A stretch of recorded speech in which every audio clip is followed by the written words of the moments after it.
स्वागत है। मेरे सामने एसर आइकोनिया टैब 10 है और आज मैं इसका अनबॉक्सिंग करूंगा और टैबलेट पर एक त्वरित नज़र डालूंगा। चलिए इस पैकेज को खोलते हैं। पहले हम इसे ध्यान से उठाते हैं और फिर धीरे धीरे इसके चारों ओर लिपटे हुए प्लास्टिक को हटाते हैं। ये सुनिश्चित करते हैं कि पैकेजिंग को नुकसान न पहुंचे। पैकेजिंग का आकार काफ़ी बड़ा है, इसलिए इसे संभालते समय सावधानी बरतनी होगी। अब हम इसे खोलने के लिए आगे बढ़ते हैं और देखते हैं कि अंदर क्या। 10 इंच के टैबलेट के लिए ये काफ़ी बड़ा है। यहाँ है। चलिए, तो हमारे पास डिवाइस है।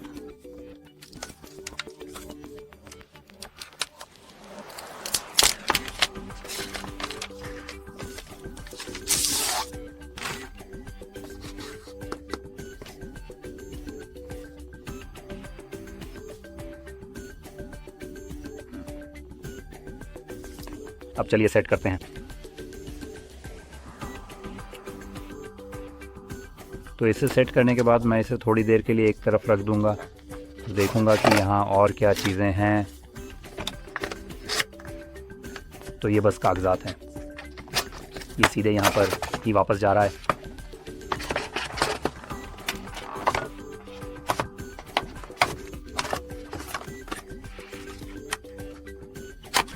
और ये दिया गया चार्जर होगा।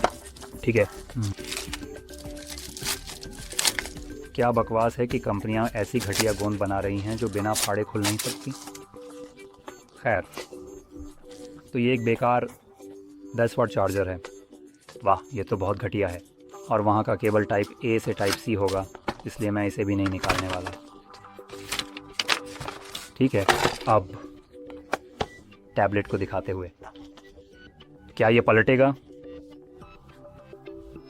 लगता है ऐसा नहीं है, तो मैं जूम आउट करने वाला हूँ।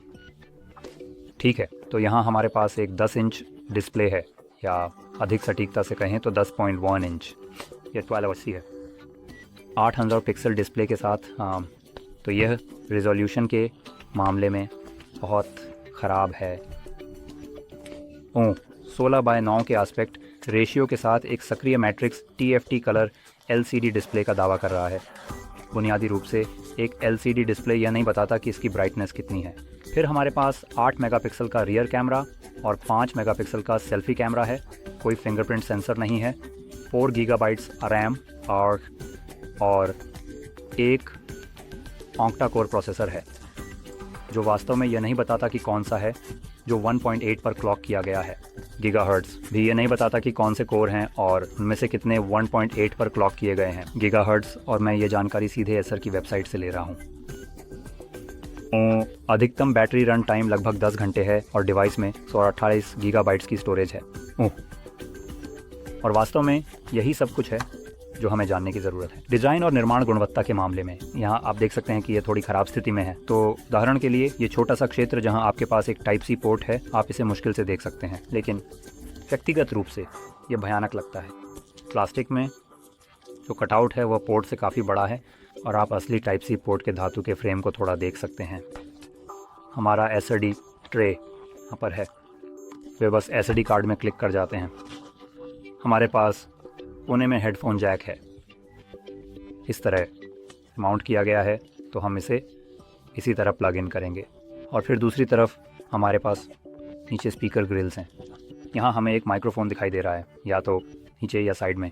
ये इस पर निर्भर करता है कि आप इसे कैसे पकड़ते हैं। और यहाँ हमारे पास पावर बटन है, साथ में वॉल्यूम रॉकर भी हैं। और जैसे मैंने कहा, कहीं भी कोई फिंगरप्रिंट रीडर नहीं है। मैं ये भी बताना चाहता हूँ कि ये डिवाइस लगभग $100 अमेरिकी में आता है। डॉलर लगभग। और इसके लिए ऐसा लगता नहीं है कि हमें कोई बहुत अच्छा पैकेज मिल रहा है। ये भयानक है।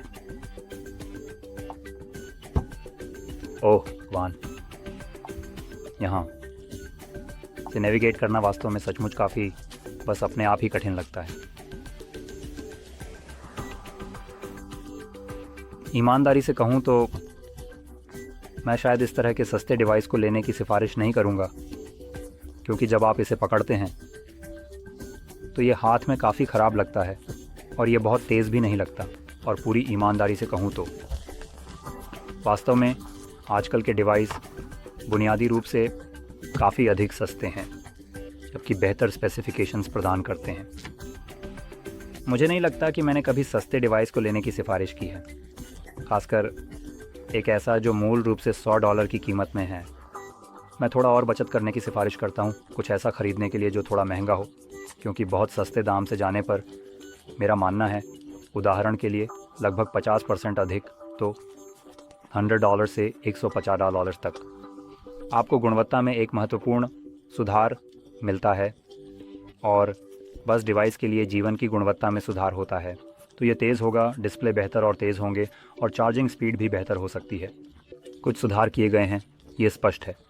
सब कुछ सूचीबद्ध कर रहा हूँ जो हो सकता है, लेकिन ज़्यादातर बार जब आप बस $50 बढ़ाते हैं, आप एक या दो सूचीबद्ध सुधारों को एक डिवाइस पर देखेंगे और ये वास्तव में निर्माता पर निर्भर करता है कि वे किन चीज़ों में सुधार करने का निर्णय लेते हैं। और आपको एक तुलना देने के लिए अगर उदाहरण के लिए एक फ़ोन के लिए जिसे मैं विशेष रूप से जानता हूँ, बस इसलिए कि मैं इसे लगातार सिफारिश करता रहता हूँ, वह है CMF फ़ोन 1। डिवाइस की कीमत लगभग डबल डॉट है, लेकिन जो यह पेश करता है वह बस इसे पूरी तरह से पीछे छोड़ देगा।